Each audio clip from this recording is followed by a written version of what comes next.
decision to change the program a little bit because when I was thinking over what we've been discussing this morning, I thought, hey, you didn't explain to them how to develop bodhicitta. So I think we'll do that, not just in the Lamrim retreat, but I also do it now, like these very, very specific points about how to develop bodhicitta.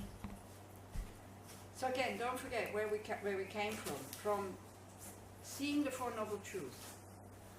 Life, samsara, sucks. Okay, like we have a deep wish to attain happiness, we can never fulfill it. So we're stuck with that wish. We can't put it away. There is no such thing as lasting contentment in samsara, or Sopa says very rightly, there is no such thing as lasting happiness. Then you hear the Buddha say, but it's possible to cease that suffering because it has causes. The causes are our negative emotions. There can be cessation, and then he taught the path, and there is many different paths. So then when we start to hear these things, especially the Four Noble Truths, I think the first two we can really see the truth in it. Is there suffering in the world? Yeah, of course. Is it wanted? Is it wished for? Is it to make us grow? No. And I also read somewhere a very good thing, like if suffering, violence or aggression occurs when the suffering doesn't know what else to do with it. Violence or aggression occurs when the suffering does not know how else to express itself or what to do with it. Very often, when people suffer, they become aggressive and violent. So then we understand there is suffering. Do we see that the causes for this suffering, for this mess that we have in the world, comes from too much self-concern, only being concerned about me, I, or my family, or my people, or my religion, or my party, or my football club, or my this, or my that? These divisions that we are making, can we see that they're totally artificial? That by having these divisions, we stop to see that we're all the same family, we're all humans. And we can even include animals, insects, birds, all this, we can include that in the family, because none of these beings wants to suffer. We all want happiness. It's as simple as that. Can you see that suffering is produced through ignorance? Not really knowing the causes for happiness and not really knowing the causes for suffering. That the causes for suffering are greed and anger. Can you see that? Do you believe that these causes can be stopped? Do you believe that a wrong view of believing in inherent existence, that these plants exist outside, separate from my mind out there, that they are just a dependent arising, depending on causes and conditions, my mind who sees them, and my mind who puts a label, plant. Then plant exists. Before, there is no plant. Can we see that? Can we understand that this can be, this wrong view that the plant exists separate from my mind, can we see that this view can be changed into wisdom? Can we change ignorance into wisdom? Of course.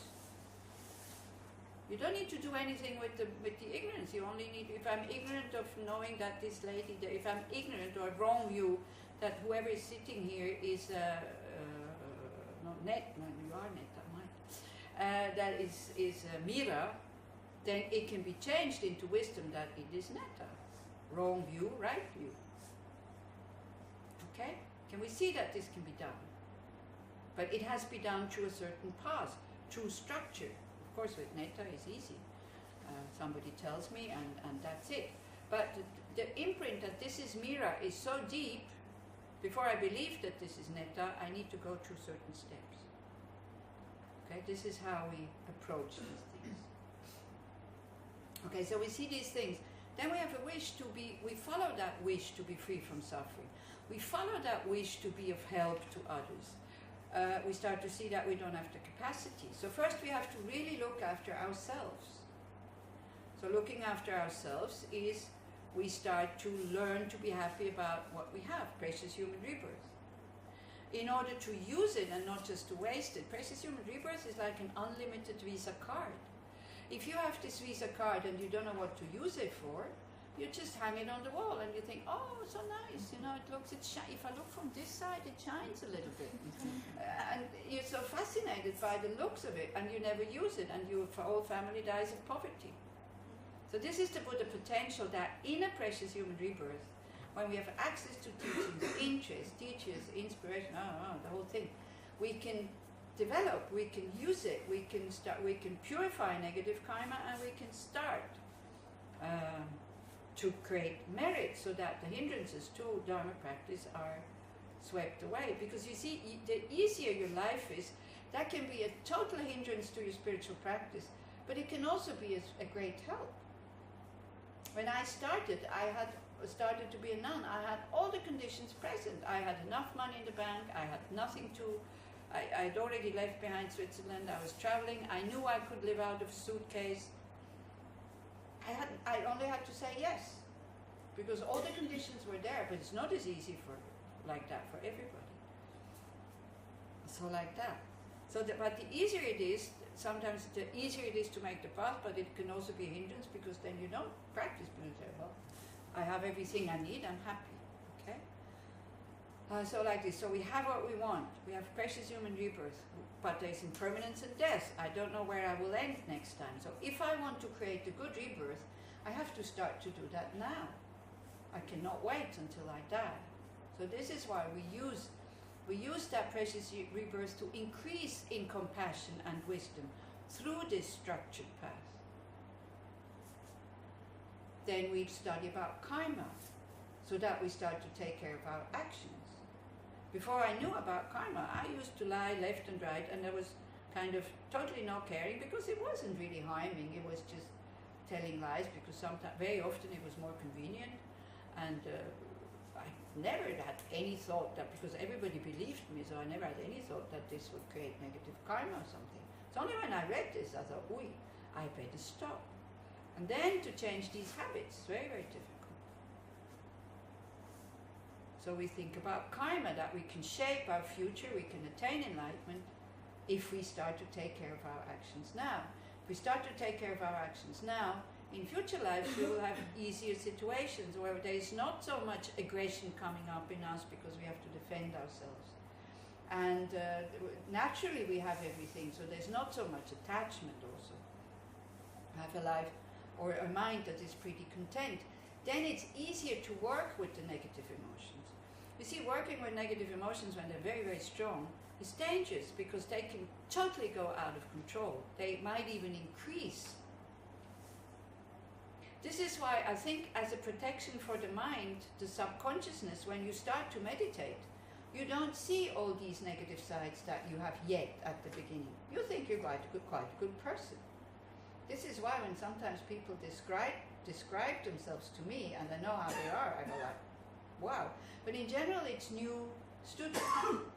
And it's fine. It's good to have a good view about yourself. If you're really convinced that you are that good, because then you're relaxed. Having a bad view about yourself doesn't make you a good practitioner. But then with time, as we go along in the practice, maybe after 2-3 years, and you meditate quite a lot, all of a sudden, the self-cherishing, you start to see it. You start to see you have absolutely no compassion. It's always there's always an expectation behind it. You start to see how you're concerned about your reputation and all this. But then you already have the tools to deal with it. So it's not overwhelming you, because you learn to be mindful and aware. And then you know, just with being aware of how you are, it weakens these things. I think that the subconsciousness only releases these really negative things about ourselves when we have the ability to laugh about it also. Not to be devastated, to say, oh my gosh, you know, and then it's the funniest stories that we can tell ourselves in what negative way we have been reacting against. And we see it, but we don't wallow in it. We're not judging, we don't identify with it anymore. We know that there's a way out. And we know that we are on the way. And that is very important before you start to go to your negative emotions, really, really look at the qualities that you have. Again and again and again and again.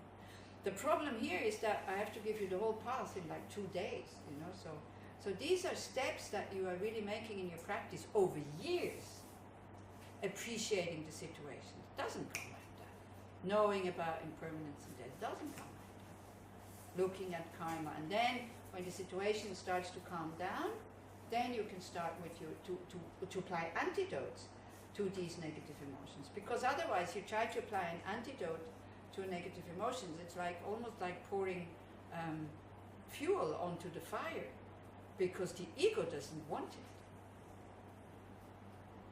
Then you start to work with your negative emotions. This would be on the middle way. You want to get out of samsara. And then we start to look around us and we see that we are not alone. And then you would go on the Mahayana path. Okay? So these 4 reflections that we made, this is to look after yourself and do not jump into Mahayana from the beginning that others are more important than you. You really have to develop an attitude. I am worthy to be happy. I deserve to be happy. Because if I'm happy, I'm not harming others. It's only when I'm unhappy that I'm harming others, and that I become uncompassionate or self-concerned and this and that. Then the next step is that I don't want to do this just for myself, I want to do this for all sentient beings. And then, because then you hear about Bodhìçitta. So before you start to develop Bodhìçitta, when you start to be interested in it, like the first step is to see the benefit of it, to really want it, to see the benefit of it. Do you want to have a heart that is open towards all sentient beings 24 hours a day? Do you want to have a heart that wishes all beings only the best, no matter how impossible they are? This is a very big step that we need to make, because we have the friends, yes, of course. The strangers, well, who knows who they are, and then they get attached to me, and I don't know if I really want to have them in my surroundings, because we don't know, are they nice, are they not so nice? And the people who are not nice to us, no, of course, not at all. Okay? So this is what we need to even out. Like a farmer, if you have a field and it has been empty for a long time, it has places that are too deep and it has hills. So first you need to level out. We make of these 3 categories, friend, enemy and stranger, we make like one family. Do you see the benefit of that? Again, we can just look at the well-working family. A well-working family where everybody, because it's family, is concerned about each other. It's so nice. It's so nice. The moment I'm more important than the other one comes in, problems start, because everybody has that attitude. Everybody has self-judging. Everybody thinks my views are better than the views of the other if they conflict. That is the problem. So you need to see the benefit of it. To develop bodhicitta, I think, to attain enlightenment, you need devotion to the Buddha path. To the Buddha and to his path. It's really, really difficult to develop that mind. Do not underestimate it. I know it sounds easy. And the theoretical steps you have very quickly. But our fear of getting lost in this whole process, and everybody else is happy, and I'm the only one in samsara being unhappy. This is so big. The fear that I will become poor, lose my job, lose my reputation, is huge. So we need to have devotion to the Buddha that we trust. What we also need is to see the suffering of sentient beings. And now again, the compassion, not just the suffering of pain, but the suffering of having the causes for the pain, being overwhelmed by negative emotions. We, in general, when somebody is a difficult person, why are they difficult? Because we see that they have a lot of negative emotions, and then we reject them. We have compassion for the poor victims who they let us come close and they let us help them. But if somebody says, get lost, our compassion is very, very quickly finished. Or like in Europe, you know, they think all the refugees that are coming, they should be there with their hands folded and say thank you all the time. They shouldn't fight with each other in these very difficult conditions that they are one shower for 40 people or something like that, because now it was also hot. They shouldn't fight with each other. They should just be grateful, because why? Because we're giving them food, we're giving them a place to live. Well, a place to live is a bed like this, and the next one is next to here. So these people come from very, very difficult situations. We expect them to be peaceful. They come from war zones. No, I mean, we have to be realistic here. But this is it. They should keep still and receive what we are willing to give them and not fight. Otherwise, they can go back home. This is the view in general. So we need to see the suffering of these sentient beings. And you see, very often we don't want to listen to what they have gone through, because then we would have to be more generous.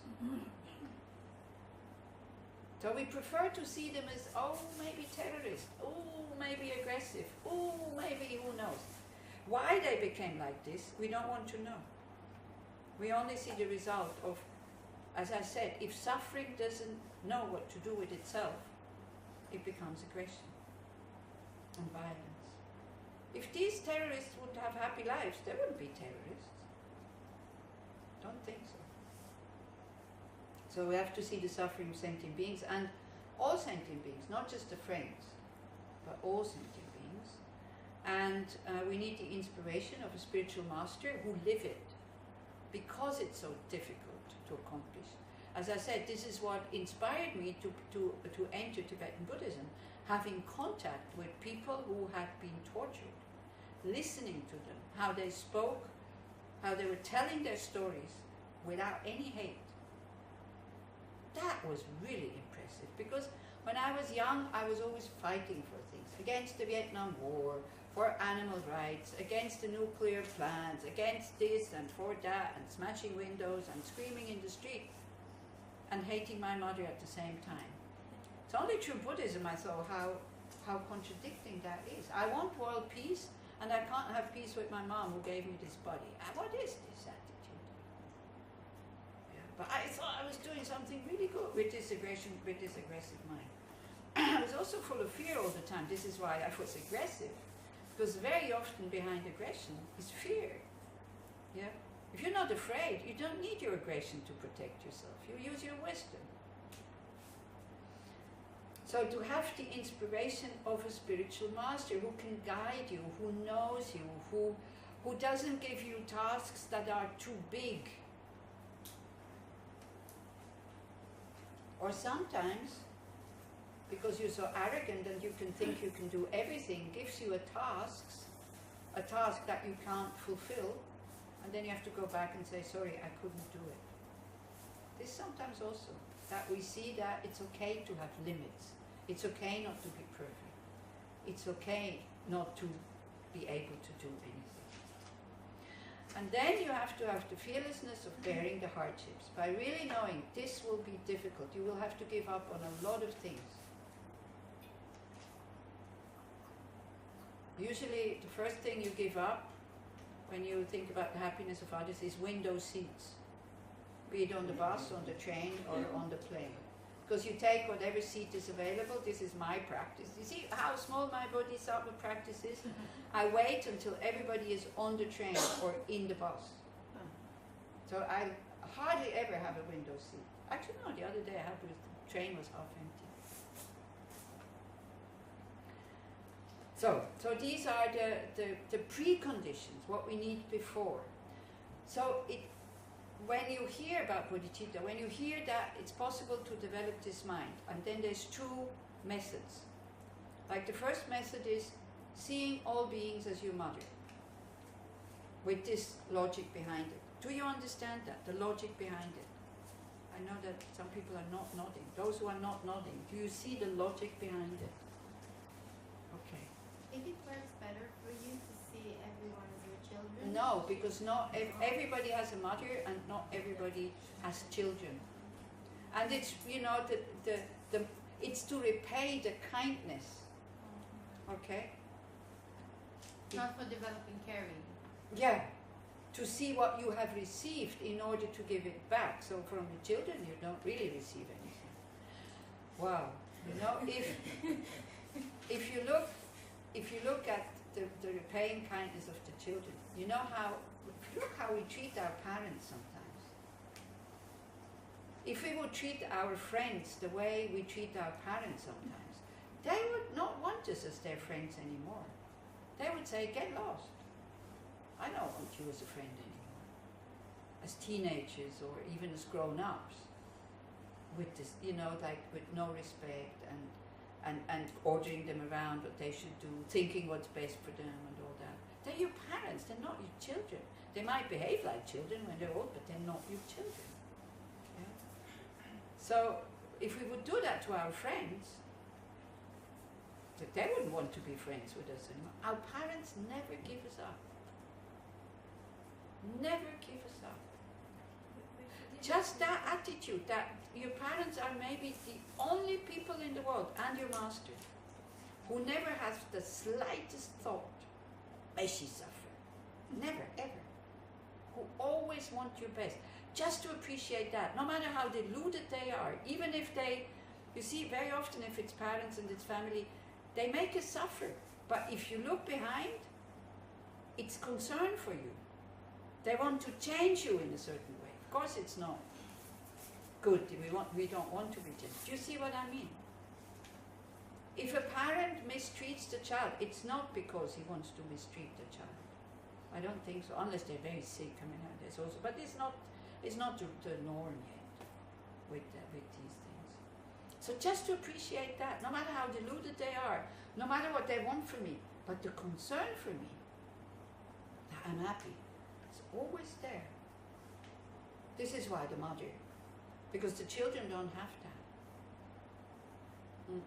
And I know you speak like a mother because you know how it is to have children, but I don't, so I cannot take that example.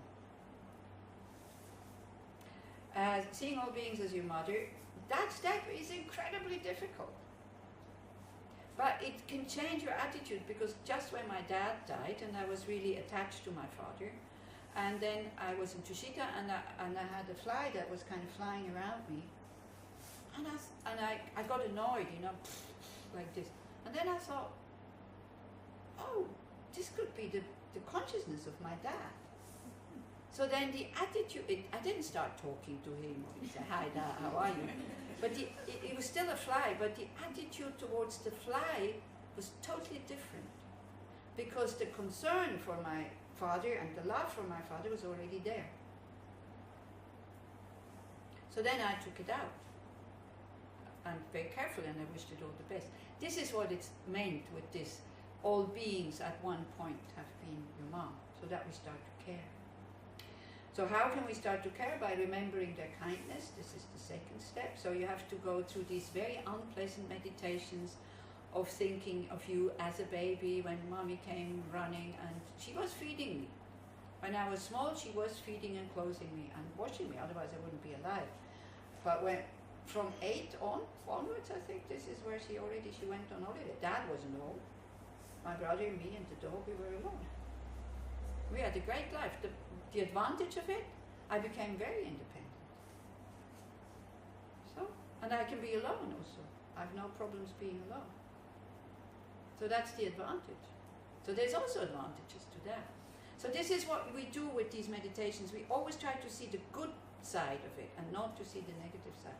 But the mind, the ego mind, likes to go into the negative side, likes to judge, likes to have, you know, all of a sudden, all the grounds for me not liking my mother were taken away from me. And my ego didn't like that. I didn't want to let that go. It took a while. And on the cushion in India, my mom in Switzerland, I thought, wow, it would work. You know, I had an open heart and all this. But the moment I met her the first time, I thought it would work. It didn't work at all. Again, I got upset. Again, when she said red, I said white. She said, I like this. I said, this is horrible. You know, and she wasn't like that. She didn't contradict me all the time. I contradicted her all the time. She didn't hate me. She liked me. As some kind of stranger who comes to visit somehow. You know, just to show you how uninterested she was. I came home like this. She didn't notice that I was different. It took her best friend to say, "Oh, it's really good what Rita is doing." And my mom said, "Why? What is she doing?" Just to show you how much not concerned she was. Yeah. But she didn't dislike me. She was just not interested. She didn't harm me. She didn't beat me. She didn't educate me. She didn't. So, that also has advantages. So anyways, remembering their kindness, but when I was small, she was looking after me. Then the next point, the third point, is wanting to repay that kindness. And this is when we really recognize the kindness, there's a need. And if that need to repay the kindness is not fulfilled, we don't feel easy. This is why also a lot of our uneasiness comes from, we know that we should be grateful. We know that we have received a lot. We're not, and then we don't feel happy with ourselves. This is, you know, this whole thing that I was able to accept my mom the way she was, it changed my life totally. When I was able to put her highest in my life, next to my teacher, because without her I wouldn't be alive, it really changed my life a lot. Made it much easier. So then the next step is love, like you wish for her happiness, or for their happiness, because it's all beings. Then we see that they're not happy, so then the next step is compassion, may they be free from suffering. Then we see that as long as we are in that state, it's not possible to really help them. So we take the resolve, I by myself alone will have to attain enlightenment so that I can help all these mother sentient beings. So I can tell you these steps in 10 minutes. Until they are developed, it takes a long time. But when that is firmly in your mind, the attitude of bodhicitta will direct will control your actions. The actions will be definitely no negative karma for yourself, because otherwise your path to enlightenment gets really long and this has hindrances, and definitely not to harm them, and if possible to help them already now. But also knowing the help that I can give now is very, very limited. Doesn't mean we don't do anything. See, His Holiness always says 50-50. 50-50 you help, 50-50 you sit on your cushion and you meditate. It's not, you know, it's a wrong understanding when it's like, well, you know, I can only help them when I'm a Buddha. You also need the merit to be able to attain enlightenment. So that comes from positive actions. Okay, so that is one method. It's from a Sangha. The other method has different steps. So the first one is equanimity. First one, as I said, we start to see how we react towards people. How we put them into these three categories: friend, enemy, strangers. How for one, closed heart, we don't want them to be happy. We even get upset when they're happy. You see, if you feel that, if you feel that it annoys you that somebody is happy and you call yourself, you think you're on the Bodhisattva path, then you really need to take a step back and to think, I'm working here for the happiness of all sentient beings. Now somebody has worldly happiness and I can't even rejoice in that. Yeah? So then you start to question that annoyance.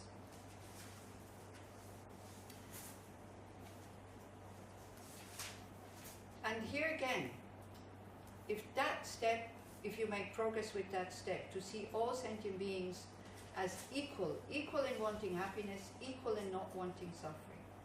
If you have made that step, a big part of the path is done. Most of your personal problems will be finished, because you will act with kindness. And kindness can be, when somebody is a criminal, calling the police, that they come to get him to put him into prison. There can be an act of kindness. If you think you can stop the person from doing negative actions alone, without the police, by all means do it. But if you cannot, then call the police. Even if it's your child, you should do that. But you would never give up the love for that person. if it is your child. So then the next step is we see the disadvantage of cherishing self. Yeah, I know you don't have it in your text. This is it's because the text is supposing that you already know all this. So this is why I thought I'd go through these steps. You can recognize it in the text, few steps that we are doing. So the disadvantage of cherishing self. I think the best way to see it is when we look at others who are full of themselves. Do you know people who are full of themselves? Do you think somebody might think of you now? Of course not. Me? No. Isn't it? And others think exactly this themselves. Nobody stands in front of the mirror and notices it and thinks, oh my gosh, I'm so full of myself. Nobody does that. We don't notice it. This is only others notice it. This is why first you look at others, you see the disadvantage. What's the big disadvantage? I can't love them. I don't want to be together with them. I cannot help them happily, readily, willingly. I do it because it's my duty. I'm happy when they get out of my sight. This is the disadvantage.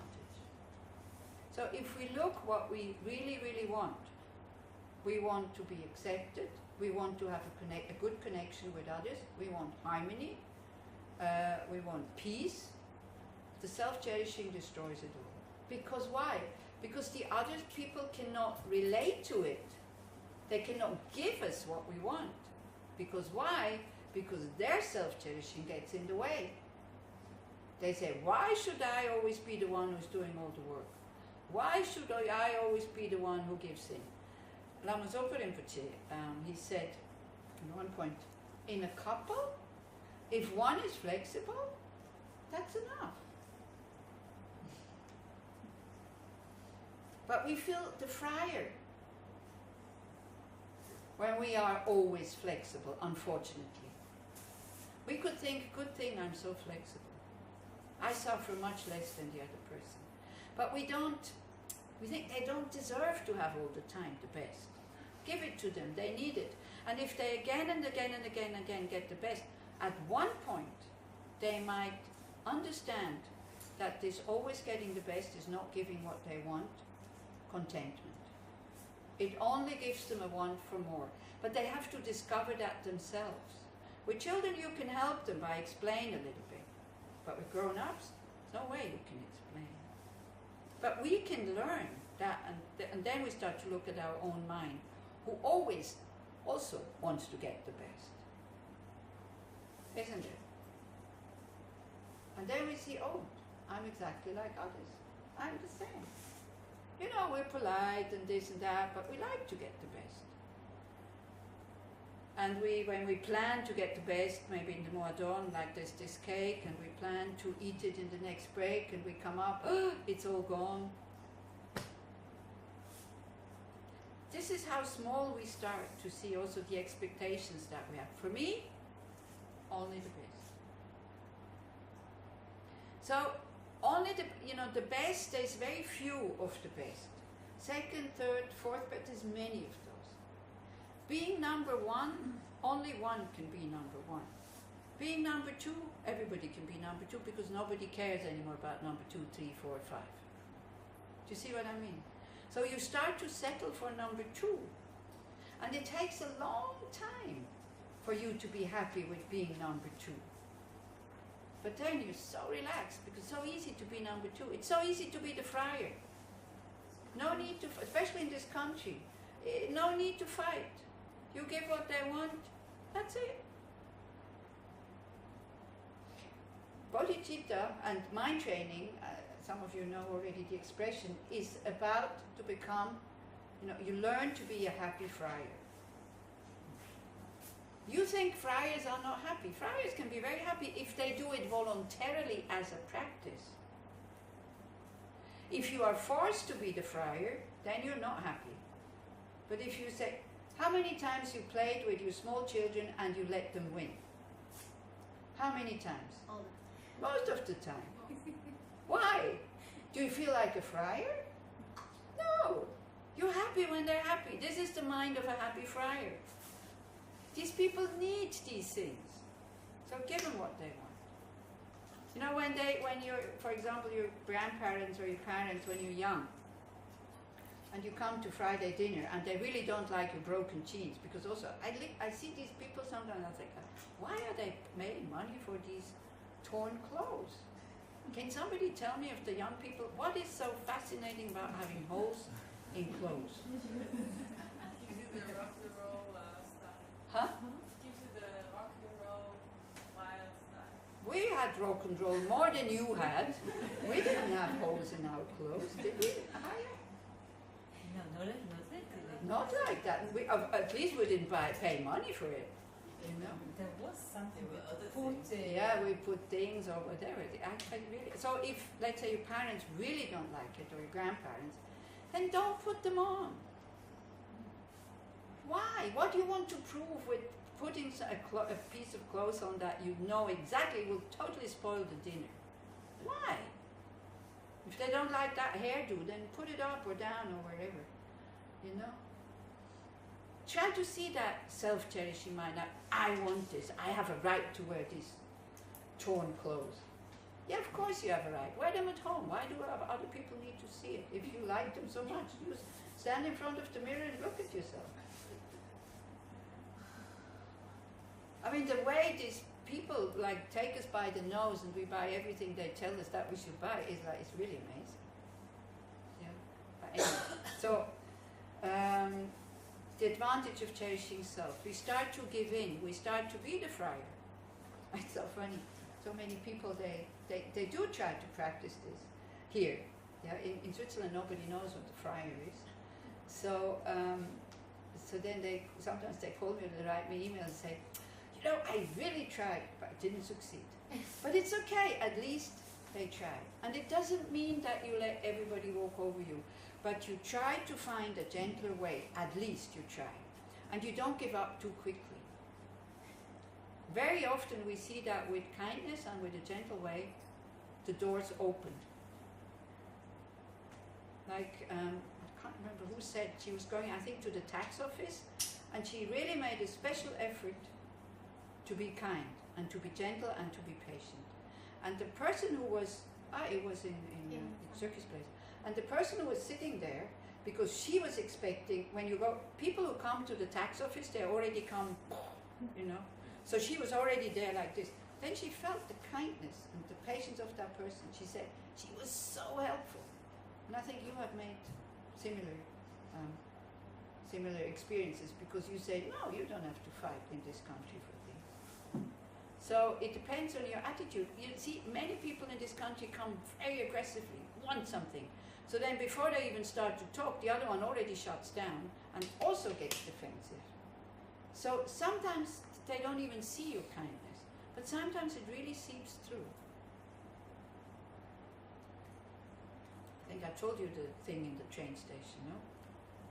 The situation in the train station, I needed to get a ticket and I didn't have my Visa card, so I forgot. So then I thought, okay, I have to go to the counter. One counter open, but it was 10 o'clock in the morning in Tel Aviv. So in front of me is this big religious lady with the wig a bit like this, 3, 4 children, pregnant, you know, the archetype of what some Israelis don't like. So she had a sheet of paper with 2 tickets stapled to it. So I saw it, I thought, this is going to take a long time. But then already to calm me down, I looked at the watch, I thought, I have 20 minutes, plenty of time. So then I don't need to get nervous. So then, but I knew what was coming. People queuing up behind me, for women. 2 minutes. Massive, only one counter open, blah, blah, blah, blah, blah, you know. So I look around and I say to the lady behind me, I say, look, I have time. If you want, when she is finished, I said, I think she has a problem. This is why it takes so long. When she's finished, you can go before me. It calmed the whole situation. Then the woman behind her said to the woman behind her, oh, I'm also not in a hurry. If you want to go before me, you can go before me. As I was walking to the track, this woman that I let go before, anyway, another counter opened afterwards.